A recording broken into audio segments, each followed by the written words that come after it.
All right. So anyway, okay. So we're going to get started. I'm Bob. I'm an alcoholic, compulsive overeater. Again, I want people to like me, and my problem is Bob. This is the Hour of Power. And again, I'm a member of BYOC. So today's topic is the joy of living. All right. So in Bill's story, he says on page 15, the joy of living even under pressure and difficulty. So the topic is, again, the joy of living. We can enjoy today because, and one of the reasons we could do it, when we have an understanding, when we work these steps, and it says in the doctor's opinion, knowing the true from the false. So anything from the self, coming from the self, I realize in my life is not true.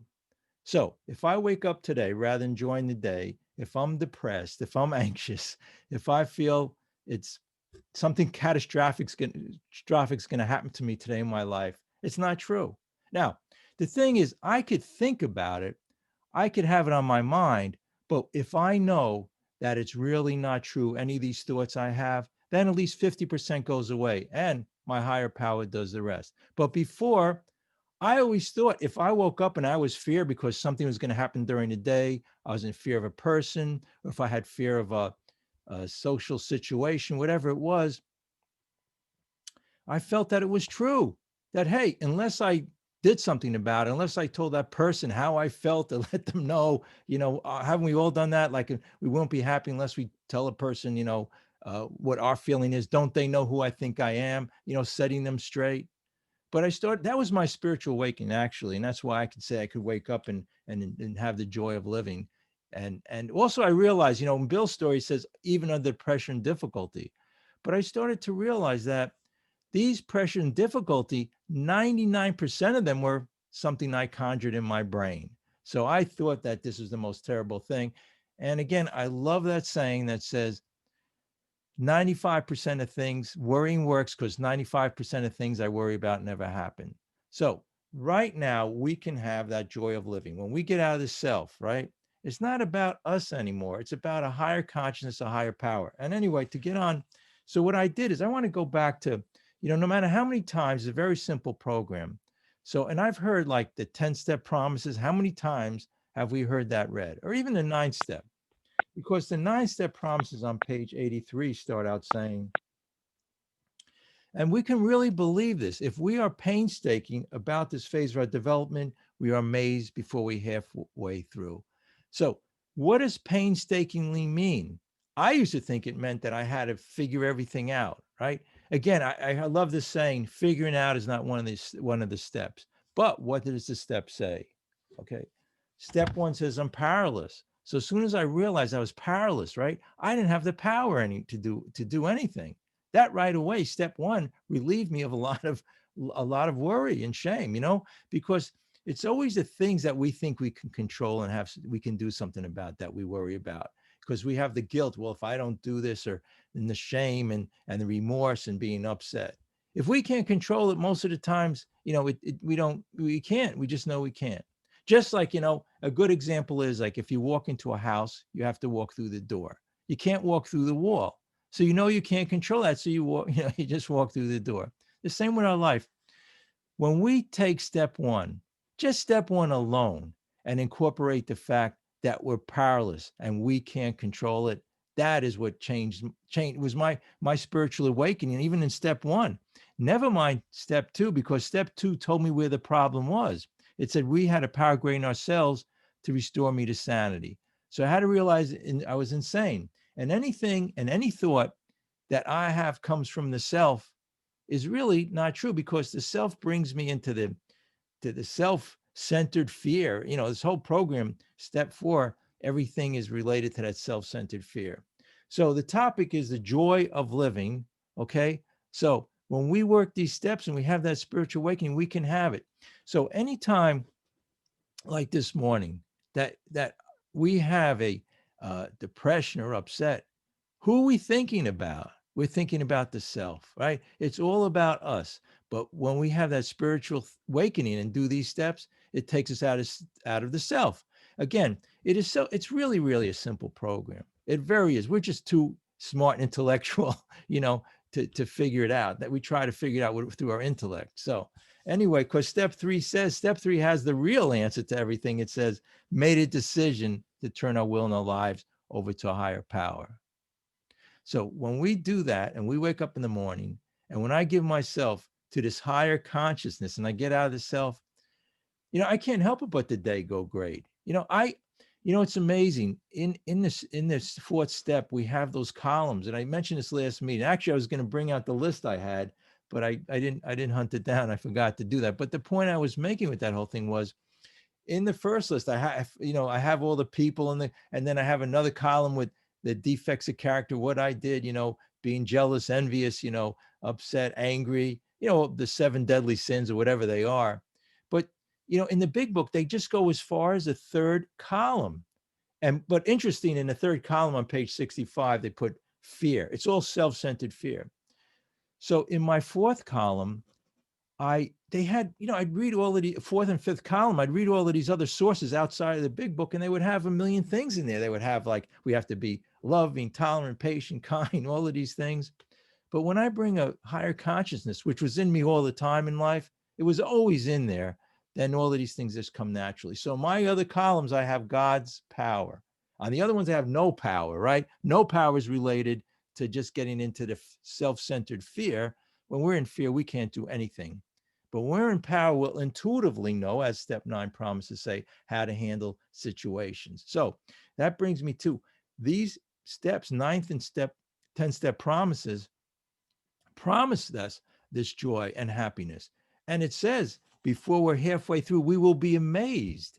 But the way to get halfway through it is to get these steps not up here, but in a heart, right? They say the longest distance is between the brain and the heart. But when we get this into our heart, we can't miss. It's just anybody who really, really puts the work in, works these steps.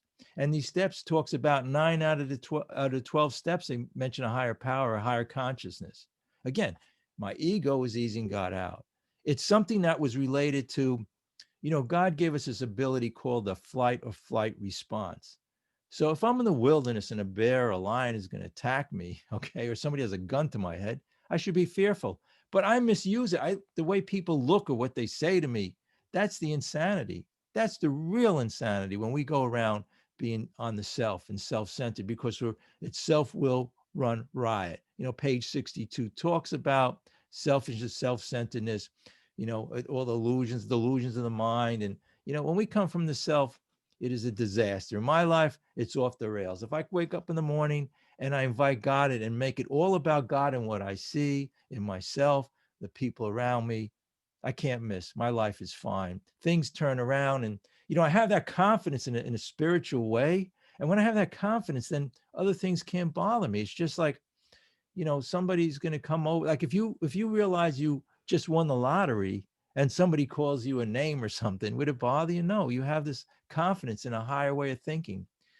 When we wake up, it's like we won the lottery every day. If we realize, God created us in his image, and, there's a saying, right? We were made to be happy, joyous, and free. God made this day so we can enjoy and rejoice in it, right? You ever hear that? God, that quote, right? Right? It was all made for us to enjoy it and be happy. Self-will brings us out of it. And when we get out of the self-will, all of a sudden, we know how to be kind, patient. We know how to be joyous, happy, and free. And all those things come true. So let's go on page 84. I'm sorry, 85. So here, okay. So on the bottom on page 84, 84, we have ceased fighting anything or anyone, right? We made other people, we made our addictions, especially to the food, alcohol, drugs, and other people, we made them a higher power. So when we did that, we had to fight them, because we had to prove to them that they were wrong. We knew what we were doing. We were better than them. We needed more money, more success. But it says, the next sentence says, by this time, sanity will have returned. Now, how does that relate to our addictions? Okay, let's get down to it right now with the food, okay, or the alcohol. We're insane, just like with everything else. We made it about us and our little plans and designs, right? More money, more food, more alcohol. That transformation it talks about towards our addictions, believe me, I never understood it, but it's in these steps. Again, somebody said to me, Bob, I love it when you talk about the plans of eating the food, which I do at times. And I say how I just love one ingredient, or I bring up the water bottle. This is intuitively what God will let me know. Okay. When I'm in the self and I need more money to be happy, I need more success, I need more people to like me, I need more food. And the more, food is about, and alcohol and these addictions about the addictions, but the addictions are about everything else in my life. It's all the same thing. It's all a very simple programs. And step one says we're powerless over, and it puts in OA, it says food. In AA, it says alcohol. But you know what? You could put anything in there, anything you want in there. We're powerless over anything, right? Always talk about people, situations, right? And again, step one says we're powerless, and that was the road to recovery. And I had to realize the problem was me, my ego. So anytime, listen, during the day, I get restless, irritable, discontent. I have to go to my addictions. I need more alcohol, right? More drugs, more people to like me. Anytime I'm doing it, I know I'm coming from the self. It's not God's will. God's will is, believe me, when you invite God into your life and you have this, there's actually two sides to it. There's the human side and there's the soul. The soul is the maintenance of happy, joyous, and freedom. That's where it all is. It's inside of us. God created us in his image. Right? We just have to reach in and experience it. But no, because God gave us the intellect, we've decided we're going to control things. And the way we know that is I always use this example of a little baby, right? Or children when they play, the children will become ones who go to heaven, right? As the quote says, because, and they're always happy. Remember as a child, you go out and play and you didn't think, same way. I'll use this analogy, a puppy dog. They say a puppy dog's every day is the best day of their life, right? And what's the difference? The difference is we made a decision when we were younger that we were going to come from the self. So when we were younger, somebody said something to us about the way we looked or the way we dressed or anything about us, or our parents did. We were the ones who took it upon ourselves to internalize it and making us God, higher power. As soon as we judge, like in our relationships with people, as soon as we have resentment, anger, and fear, we're making ourselves God, right? Vengeance is mine, saith the Lord. There's another quote for you. I get all these quotes coming out, but that's the thing that we're determining. It says on page 60 and 61 that we want to be the director, directing the whole stage, and and if only everybody else would act the way I think they should, and the play would go off great, my life would be great. If you and I acted the way I felt we should in life, but that's becoming God, a higher power. So I had that quote there that anything coming from the self isn't true. Selfishness, self-centeredness, that's the root of our troubles, page 62. And then the next paragraph says, we are the cause of our own problems, right? I always love that quote too. I say, if I have a problem today, I'm the problem, right? Again, if I have a problem today, I'm the problem, right? I have another one I thought of. Let's see if you could get, some people don't get this. They say, listen to this one. If I meet three jerks in a day, I'm the jerk, right? So when we're judging and we're trying to, it's becoming from the lower levels of thinking, right? Whenever we're in self-doubt, whenever we're in resentment is the number one killer of us compulsive overeaters and alcoholics and other addicted people. We're coming from the self, to lose the self, to find the self, to be reborn, as it talks about on page 63, to do God's will. If we just go to third step prayer, but I'm on the 10th step now. We will seldom be interested in liquor, right? Or food, or having people like us, because we've been returned to sanity. How insane is it that we need a binge to be happy? How insane is it we need a lot of money to be happy? It's insanity. The more we get, the less it works. Is never enough, right? The Buddhists say the desire is the cause of all suffering. I guess that could be any person could say that, but that's where I heard it. Desire is the cause of all suffering. Expectations or resentments ready to happen. That's an acceptance. That's from our program, right? The whole book talks about getting out of self, and it all about on page 62. The last paragraph tells us the solution. It's about finding a higher power. And what does it say on page 62? It says, he is the Father. We are his children. Good ideas are simple. Again, this is such a simple program, but it took me a long time to let go of the self, the ego. It just doesn't want to die. I mean, the old Bob, I want to be reborn and renew. But again, like a little child, I mean, we were made that way. God gave us the gift to above all the other animals in the kingdom, to be able to have this intellectual thing. But like anything good in people have, they misuse it, right? It could be whatever it is, weapons, I don't know, things, we took it upon ourselves to misuse this self-will, right? Run riot. So it says here, most our good ideas are simple, and this concept was the keystone to the new and triumphant arch through which we pass to freedom. Again, right here, right now, I told you about that lecture I went to, and the guy leading the lecture was a meditation lecture. He's up there in all the robes and everything, but he did say is really something interesting. He said, you can be out of prison right now. You can get out of that solitary confinement, have that change in thinking, that spiritual awakening. As soon as I realized for me, it wasn't about me, my little plans and designs. Anytime I have resentment now, anytime I have fear, what is it related to? It's not related to the other person. I always thought it was all the things outside of me. No, it was all in here, because my interpretation, we talk about the page 60, 85 at 6, it talks about the sixth sense, right? We see the world through the five senses, right? It's really an illusion and falseness. And the reason we know that is because 10 people have 10 different opinions about something going on. So we can go out and enjoy the world and have a good time and relate to people and everything. But the thing is that the real power and the real source and the real consciousness is the spiritual. This is a spiritual program, right? We have a soul, but when we go back to the humanistic side, we're miserable, irritable, depressed. So anybody who says to me, I'm miserable, and anytime I was irritable, depressed, if anytime during the day I am, I could just turn that switch. We talked about turning the light switch in the last meeting. Turn that light switch. Bring a consciousness in. Get out of the old thinking. And it says that we can meet, calamity with serenity. Okay, I have it written here. Calamity with, and there's also a quote then: "Blessed are those who mourn, for they will be comforted." Right. So whenever I read this thing, meeting calamity with serenity, I started to realize the more calamity in my life, the better the serenity. Right. The more negative. How beautiful is that? So during the day, you wake up and you say, "Oh, this terrible thing has happened in my life." But we could look at it as with serenity and say that is great, because now God is getting my attention, my higher power, because I'm thinking of the self. It's me, my, I. Again, all of that crazy thinking. Let's get back to the 10 step.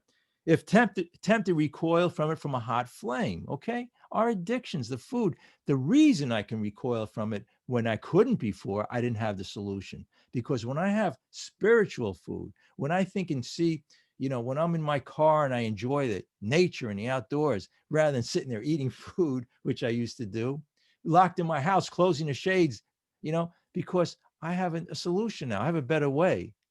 The food used to be my solution. The food used to be my God. The alcohol was my higher power, spiritual, right? I believe me, I felt I had spiritual experiences when I ate that food, I had that alcohol. But now it's nothing compared to the natural high that you got with that God consciousness, which was in there all the time. Step 4, I blocked it out with all the defects of character. Another one I talked about, like the last meeting, somebody had mentioned that they had an incident where the night before they ate all of this food and went into their addiction. And we can't, guilt and remorse, when we get into guilt and remorse, we're in the past. The past is depression. The future is anxiety. When we're in that guilt and remorse, it's like we're paralyzed. It's just like when we're with people, when we get resentful. Like if I'm in a meeting, I'll give you an example at work, and somebody yells at me or says something negative about me. When I get into fear, it's no good. They say the best way to get even with somebody is to love them. So I have compassion, understanding, and love. What am I? Somebody else, I'm going to make them my higher power. Is that what I'm going to do? How crazy is that? How, it says in here about having other people on page 65, right? 64. It says having other people control our lives. Do we want that? Do we want money, success, and material things? So if we recoil from as a hot flame, we react sanely and normally. Okay. And we will find this will happen automatically. Believe me, this is true. Okay. What I mean by true is it's not talking about the food, the alcohol, it's talking about everything in my life. Look, how there are sane people around in related to our addictions. People don't take drugs and don't take alcohol. They don't eat all that food like we do because they have that sanity. But it says in here we can be restored to sanity in all our relationships, in our relationship to food, in relationship to alcohol and drugs. We see that our new, this is on page 85, a- attitude towards liquor has been given us without any thought or effort on our part. You don't know how many diet books, you don't know how many self-help books, how to relate to people, how not to be angry, books named How Not to Be Angry, How Not to Be Resentful. That was all on self-will, right?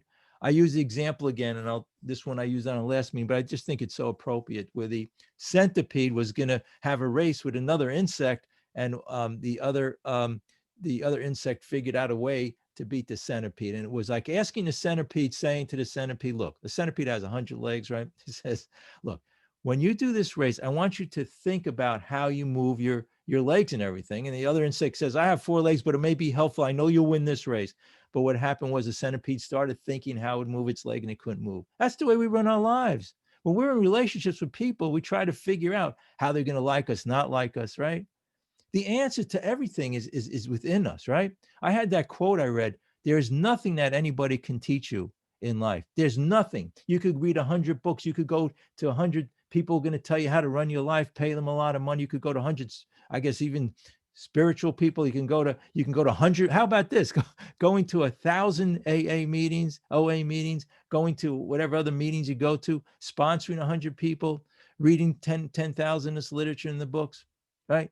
This is the answer. It's not, it's something, it said in that quote, we can't be taught something we already know. And that's why in the 9-step promise, it says we'll intuitively know, right?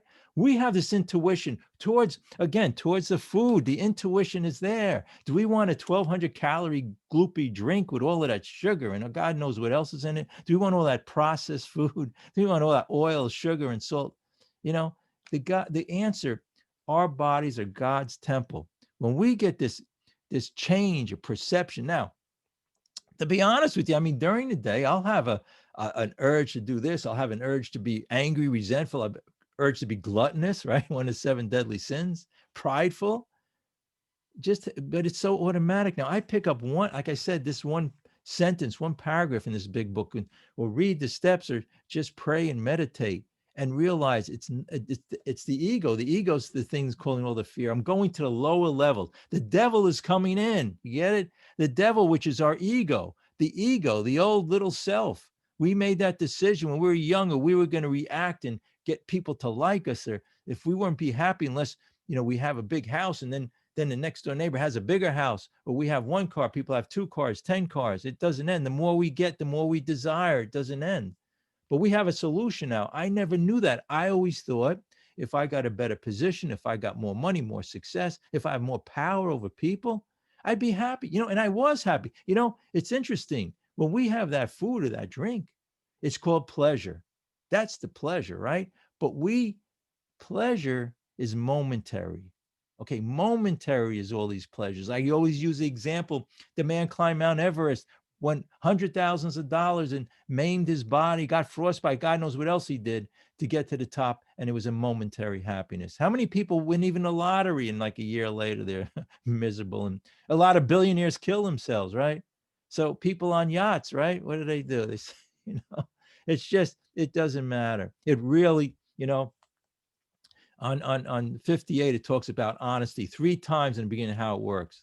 So honestly, the truth will set us free. The truth is, all this depression, all this anger, fear, and frustration comes from not having a solution. These steps in this program gives us the solution. It's in here. The steps do it, right? Step 3, right? Step 3 said, made a decision to turn our will over the care of God as we understood him, right?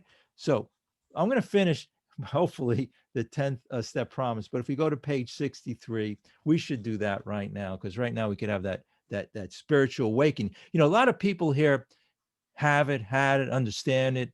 But for anybody here who's really suffering, look, I could suffer during the day, but I know in my mind that it's not true. I could think, something about I may get, hey, the political situation, the virus, whatever it is, but I have a solution now. I get go, to God or a higher consciousness, and I realize all that stuff is coming from self-centered fear.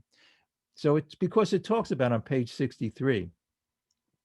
In the middle of the first paragraph, it says, as we felt new power flow in. So right now, the new power, getting out of the old, being reborn in spirit, feeling that power flow in. We could do it right now. Like that guy in the lecture said, you can walk out of that prison right now.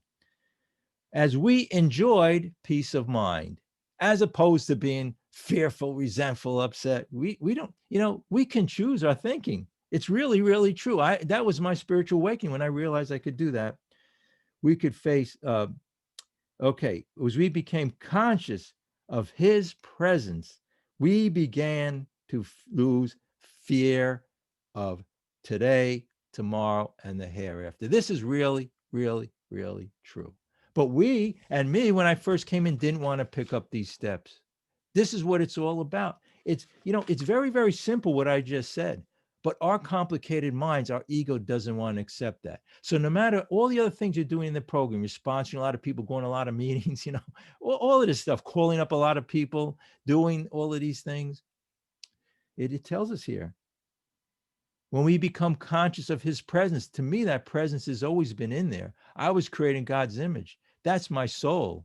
I don't want to go to the lower levels of thinking. I want to be on a higher plane of consciousness. The lower levels is the fear, self-centered fear. It's all, when we're fearful, what are you thinking about, right? If you're thinking about the self, we know exactly what it is.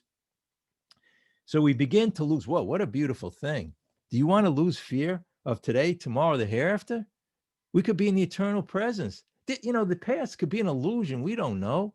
I had that saying, I thought of the other day, was I spend my day planning the past, right? You get it? Planning the past. It's done with. I'm standing there still planning what happened in the past I could rectify. And how about this one, regretting the future? Again, somebody asked, what did that mean? Well, it's making a joke out of it. It's saying, if you sit there and you're upset about the future, you're regretting it, and it didn't happen yet. So, I mean, those two quotes are pretty amazing. But the main thing it says right after that, we were reborn. What does it mean to be reborn? Okay. It's everything we've been talking about. Reborn means the new, but it was always there. Again, as a child, we had it until we made that decision about the ego. Because, our parents in school, they told us to be good at sports, academically, to be successful, right? All of these things and material things, those five senses. But through this program, and if you read 25, 26, and 27, and for some reason, I always say this, why they call that chapter, There Is a Solution. How many times did I read that chapter, There Is a Solution, didn't even understand what it didn't click. There is a solution. It's like I use that example about this guy he told about. He went to court, it was pretty serious. He was having all these issues with the drinking and everything and the driving. So he had to get two lawyers. They went to court, they went before the judge, and the judge said to him, listen, if you come back here and you drink again and we have this problem again, I'm going to put you in jail for 5 years. So the guy just, he was walking out of court. He was like in a daze, and he looked at his lawyers. He says, what does that even mean? You know what I'm saying? So when I read this stuff, for a long time, I didn't understand what it meant, but it tells us here what it means. It means what it means. And it says, when we read the third step prayer, God, I offer myself to thee. So if I wake up in the morning and I just do that, it's simple program, that one phrase, when I offer myself to thee, okay, just offer myself to thee. What more do I need to do? That's out of the self. If there's no more self, even my own death I can accept because I'm not thinking of the self. And it goes on to say, relieve me of bondage of self, right? The bondage of self. That's what that guy was leading that meditation lecture said. We can walk out of that prison right now because we're in bondage. We're in prison by the self. The self wants to be liked. So when I walk out of the house, if I'm in the self, the neighbor, maybe he doesn't like me, or the person at work or the boss at work yells at me, or somebody in my house does something I don't like. That's being in the self. When I'm in, I told you that other column, when I'm in that higher power, God consciousness, it's all about love, acceptance, and tolerance. It explains it all about the sick man prayer on bottom page 66 and 67. And when you pray for the person on page 552, look, I had resentments for years. Or I say I start to get a resentment. I just have to read those pages in this book and be silent and quiet. And I'm telling you, it goes away. Anything, like I said, outside of us, political, it could be, but diseases and wrong, we can accept it because, again, when you do step three, it says relieve me of bondage to self. So if I know I'm going to die, when I'm in the self, I'm fearful, right? But if I'm out of the self, it doesn't matter. Actually, the ego tells you you're going to die when somebody says something to you negatively, right? They say you're an idiot. Okay. So that's a death to the ego. We don't want to die. So we give up the ego and we get to this, we have a better way, a solution. The ego is making the ego is easing God out, right?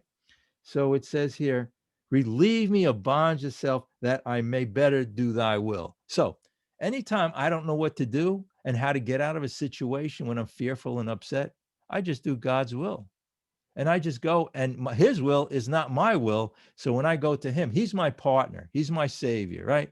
He's the one, my refuge, as they talk about in the Eastern religions, and in some of the Western, it's a refuge, and it's a not. I mean, it's a savior, and it's all about having that partner in life, that higher consciousness, that soul which was there all the time. And it goes on to say, take away my difficulties. Again, everything, you see, how many times have I read this? But it's saying here, take away my difficulties. And each time I read it, it's like I just read it for the first time. So what does that phrase mean? Take away my difficulties. Does that mean I wake up and I try to get rid of my difficulties? I try to be a better, try to be better at this or doing that? No, because when I bring God into my life, he takes away my difficulties. Of course, me, say I got to go, think I got to get a job, right? So me, I'm thinking about what to do, where to go, how to do it, everything about it, right? So that's from self-will. I'm paralyzed by fear. I can't walk out of the house. When I get centered and pray and meditate and get a higher conscious, higher power, I'll walk out and apply for 100 jobs. And I wouldn't care if they reject me or not, because my power comes from within. You see the strength from bringing this into your lives and how it changes you? This whole change in understanding and conception when we get out of fear. The same with the addiction to the food, the alcohol, and all these other things in our life.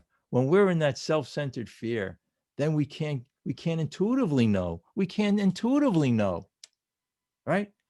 That blocks us out.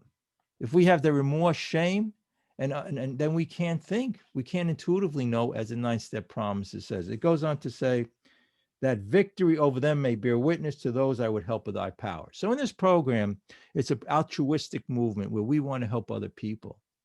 But until, you know, we get this in our lives, because how many times have I gone to meetings and people have um, like a whole bunch of things they've done 10, 20, 30, 40 years in this program. And when they're talking about, the problem we know about. So if I go to a meeting, I hear in a meeting, I'm talking about the problem. We know about the problem, right? We know it. And the more we talk about it, the more real we make it. But we have a solution.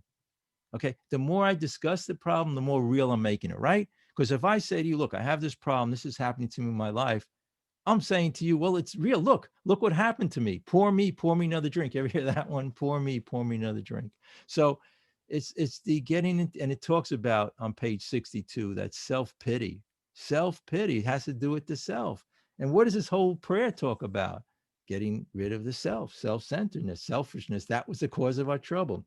And it says, um, we thought, well, oh, thy power, of thy power.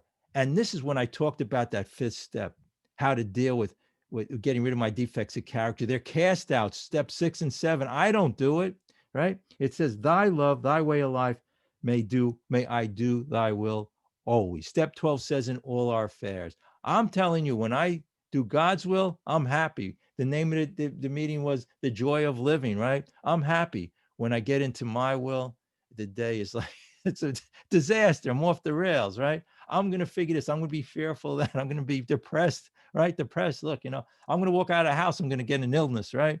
The whole country is going to fall apart, whatever it is. That's the insanity. That's coming from the self. But when we come from God's will, God is in charge. So if I get hit by a truck and I walk out of the house, it just, I'm not in control anymore. What a beautiful way to live. I'm not in control if I walk out of the house and the neighbor wants to be upset with me. I just smile and, you know, say if you want to get even with somebody, just love them. What do I got to make them my God, my higher power. I got to make the food. I got to make the alcohol my higher power. I have to make money, success. That, everybody who does that's miserable. Not everybody here knows that. How has your life been run on self-will when you want to do better and thinking the answer is in a beautiful car, and then you meet somebody who has 10. Some people have, I think famous people have like 90 cars, beautiful cars and beautiful homes and beautiful houses, and they're miserable. I mean, billionaires kill themselves, right? They go to what's called the jumping off point. So, and anyway, so if I go on to say, that we could at last, after working these steps, after going a million meetings, I finally at last realized the solution, which is simple, simple, simple: abandoning ourselves utterly to Him, to higher power, higher consciousness, to Him, which was in me all the time. That's the way I look at it. To nature, to the beauty of the world. This world is just so amazing, everything in it, and I can't carry it around on my shoulders and figure it all out. I had to surrender finally. When I surrendered, everything, things changed. You know, I'm in the same house. I sit in the same chair and I have the same job. Before I was miserable. I was like Bill was, like felt I was in quicksand and depressed at the jumping off point. There's no solution. And this whole program, from when the doc talked about, in the doc's opinion, the only solution is a spiritual one. There's only one answer. It's a spiritual solution, as it talks about, that they found for our addictions and for running life. But anyway, I think that's more than enough out of me. We may, we have to, if people, we may have to go a little bit longer. But I just had to get that message out of these promises, this book, and these steps. I mean, it's the reason I do this is because it changed my life. I'm a changed person. That spiritual awakening, that they talk about, it's true. It's really true. And the only way to get it is to this higher consciousness, higher power. No other way. I see people try to do it on self-will, try to figure this whole thing out. It just doesn't work that way. But